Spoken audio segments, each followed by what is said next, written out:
سلام دوستان عزیز، خوش آمدید. امروز به ویدیو جدید از یوتیوب چینل نارت افغانستان شمال افغانستان. امید است که خوشتان بیاد. معرفی داریم از ولایت بدخشان. بدخشان یک از 34 ولایت افغانستان است که در شمال شرق آن واقع شده است. بدخشان از سطح دریا 1.8 متر بلندی دارد و مرکز آن شهر فیض‌آباد می باشد. این ولایت دارای مرز بین‌المللی از شمال با تاجیکستان، از شرق با چین و از جنوب با پاکستان میباشد. ولایت بدخشان با 28 ولسوالی پرشهرترین ولایت افغانستان است میباشد.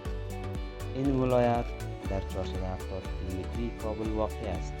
بدخشان از جنوب با استانهای پنجشیر، کاپیسا و از غرب با ولایت تخار هم مرز است.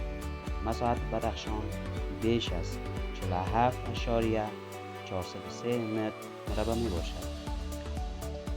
ولسوالی های بدخشان: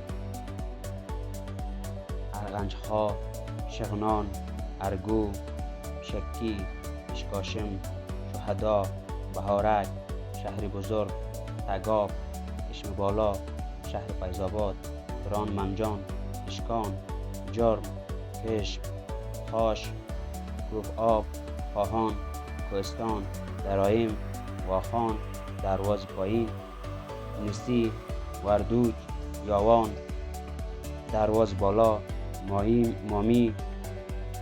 مایمیم، یفتل، پایین، راغستان، یمگان، گیروان و زیباک می باشد.